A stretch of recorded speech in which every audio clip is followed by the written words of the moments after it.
Account subject के बारे में यदि मैं कुछ कहना चाहूँ तो ये होगा कि इस सब्जेक्ट का जो पेपर होता है वो आप सभी को पता है कि थोड़ा लेंदी पेपर है। कई बार कई स्टूडेंट्स है वो 1-2 मार्क का या शॉर्ट सम जो 3 मार्क्स वाले हैं या 4 मार्क्स का जो 4 मार्क का जो क्वेश्चन है वो छोड़ के चले आते हैं क्योंकि प्रॉपर टाइम मैनेजमेंट नहीं कर पाते। इसीलिए मैं इस सब्जेक्ट के बारे में आपको बताऊंगा कि सबसे पहले अकाउंटेंसी का जो पेपर है वो आपको पूरा पढ़ लेना है। जहां पे आपको पढ़ने के लिए टाइम दिया जाता है तब सेक्शन ए से लेके सेक्शन एफ तक सारे के सारे क्वेश्चन एक बार पढ़ लीजिए पूरे के पूरा। उसके बाद सेक्शन ए और बी से ही आपको स्टार्ट करना है। कभी भी ऐसा गलती नहीं करनी है कि सेक्शन एफ फाइनल अकाउंट से स्टार्ट करें या सेक्शन ई है शेयर कैपिटल एडमिशन या रिटायरमेंट से आप स्टार्ट करें। आपको ऐसी गलती नहीं करनी है। अकाउंटिंग जो पेपर है अकाउंटेंसी का उस पेपर में आपको सेक्शन ए से ही स्टार्ट करना है जहां पे आपको 20 एमसीक्यू दिए जाते हैं और साथ ही में सेक्शन बी में 10 वीएसक्यू दिए गए हैं। और ए और बी यहां पे आपको कोई ऑप्शन नहीं मिल रहा है। इस वजह से सेक्शन ए और सेक्शन बी आपको बड़े आराम से सोच समझ के उस पे आंसर लिखने हैं। ध्यान ये रहे सेक्शन बी में जो जरूरत है उससे ज्यादा आंसर लंबा आंसर लिखने की कोई जरूरत नहीं है क्योंकि सेक्शन बी है वो 1 मार्कर है। उस हिसाब से ही आपको आंसर लिखने हैं।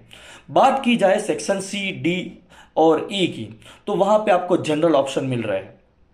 तो जनरल ऑप्शन जहां पे है वहां पे आपको ध्यान ये रखना है कि आप जो ऑप्शन सिलेक्ट कर रहे हैं वो पहले देख लीजिए कि आप उस पे प्रॉपरली उस ऑप्शन को उस क्वेश्चन को जस्टिफाई कर रहे हैं, कर पाएंगे तभी उस ऑप्शन को सिलेक्ट कीजिए। कई बार क्या होता है सिलेक्शन के बाद आधे क्वेश्चन सॉल्व होने के बाद पता चलता है कि ये थोड़ा कठिन हो गया, इसके बदले मैंने वो क्वेश्चन लिया होता तो अच्छा होता। तो ये पहले डिसाइड कर लीजिए कि आपको जितने भी क्वेश्चन दिए गए सेक्शन सी में सेक्शन डी या सेक्शन ई में तो हर एक सेक्शन में पे सभी क्वेश्चन को पूरा देख लें और जिसमें आपको सबसे ज्यादा कॉन्फिडेंस हो उसी सम को आपको सॉल्व करना है आंसर शीट में। हाँ सेक्शन सी और डी ऐसे 3 मार्कर और 4 मार्कर सम है तो वहां पे यदि आपको कोई 1-2 क्वेश्चन में डाउट है तो उसके लिए थोड़ी सी स्पेस छोड़ दीजिए। यदि टाइम मिलता है बाद में तो आप एक्स्ट्रा सम भी सॉल्व कर सकेंगे। Right okay.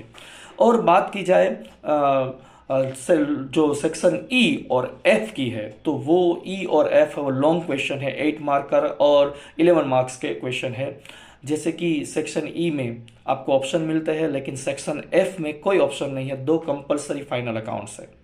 ओके लेकिन ये जो सेक्शन ई और सेक्शन एफ जब आप सॉल्व करते हैं तो बीच बीच में आपको टाइम मैनेजमेंट ध्यान में रखना है। मतलब आप जो आपके साथ सिंपल रिस्ट वॉच लेके गए हैं उस पर आपका ध्यान रहना चाहिए क्योंकि कई बार क्या होता है कि बैलेंस शीट टैली करने में ज़्यादा समय बीत जाता है। एडमिशन रिटायरमेंट में आप टैली करते रहते हैं और टाइम चला जाता है, ये ध्यान में रखना है।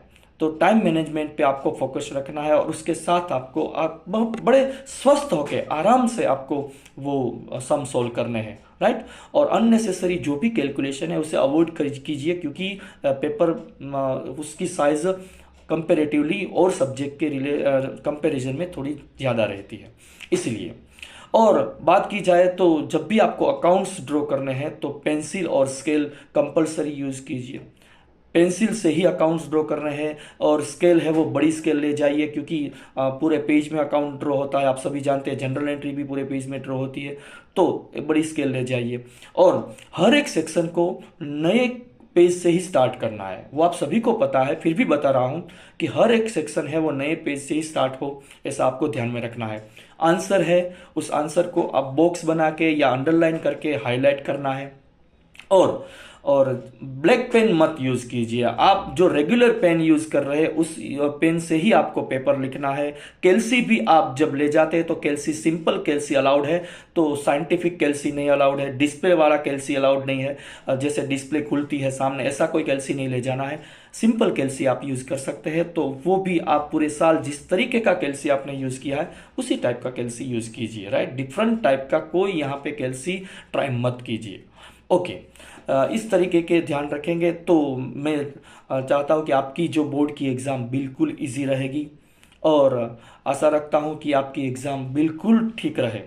और आप maximum 100 out of 100 marks cover कर सके, ऐसी मैं माँ सरस्वती से प्रार्थना करता हूँ। Thank you very much.